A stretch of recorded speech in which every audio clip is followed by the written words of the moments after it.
Voyons comment trouver des mesures manquantes à l'aide d'aires de figure plane. Lorsqu'on veut rechercher une information, on doit suivre quelques petites étapes. Première étape, on doit représenter la situation par un dessin ou un schéma. On va inscrire les infos qu'on connaît sur le schéma. Comme ça va être plus facile. Étape 2, écrire la formule qu'on doit utiliser. À la troisième étape, on va remplacer les données connues dans la formule et à la quatrième étape, on va résoudre l'équation ainsi formée. Premier exemple, on dit un rectangle a une aire de 350 cm². Un de ses côtés mesure 70 cm. Quelle est la mesure du second côté? Alors, en effectuant la démarche de résolution de problème, on souligne notre question. On va venir surligner nos données importantes. Dans la première phrase, on a un rectangle avec une aire de 350 cm².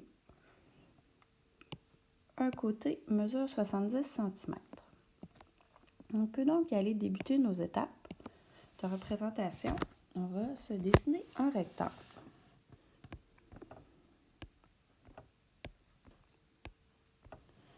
Dessiner un rectangle, on sait que l'aire de ce rectangle est égale à 350 cm². Alors, on inscrit notre information. On sait également que nous avons un côté qui mesure 70 cm et on cherche notre autre côté. On doit écrire la formule à utiliser. Puisqu'on a l'aire, on va écrire la formule de l'aire. L'aire d'un rectangle est égale à la base multipliée par la hauteur.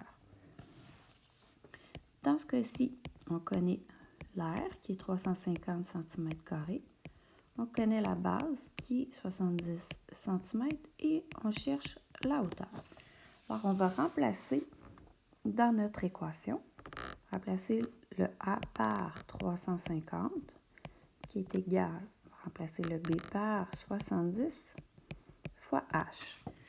Nous avons maintenant une équation à une seule inconnue. Pour enlever le 70, dans le but d'isoler notre H, le 70, il multiplie. Alors, pour l'enlever, on va diviser par 70 de chaque côté. Alors, on effectue 350 divisé par 70. On va obtenir que H est égal à 5 cm. On peut faire une petite validation afin de s'assurer que notre réponse est bonne.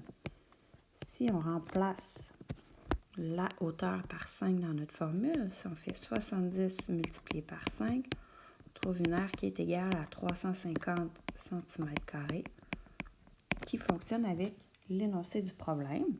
Alors, on peut écrire notre réponse. La hauteur est de 5 cm. Passons au deuxième exemple. On nous dit, si le périmètre d'un carré est de 305,2 de décimètre, quelle est l'aire de ce carré? Alors, on va surligner nos données importantes. On parle du périmètre d'un carré, 305,2 de décimètre, et on va aller souligner notre question. On cherche l'aire du carré. On va donc faire la représentation de notre énoncé. On va dessiner un carré.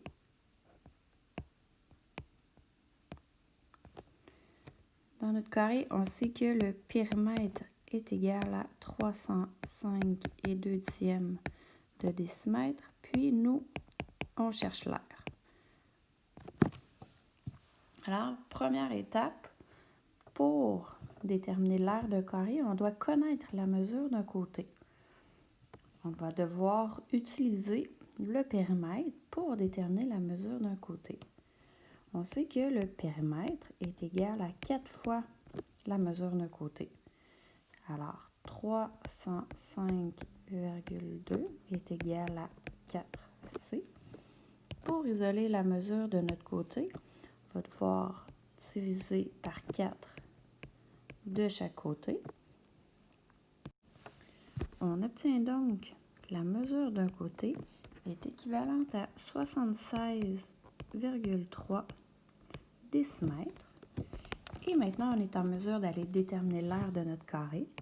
C'est que A est égal à C exposant 2. Alors, l'aire est égal à 76,3 au carré. On se rappelle qu'on doit multiplier par lui-même. 76,3 fois 76,3 pour déterminer l'aire, qui nous donne 5821 et 69 centièmes de décimètre carré. Alors, l'aire du carré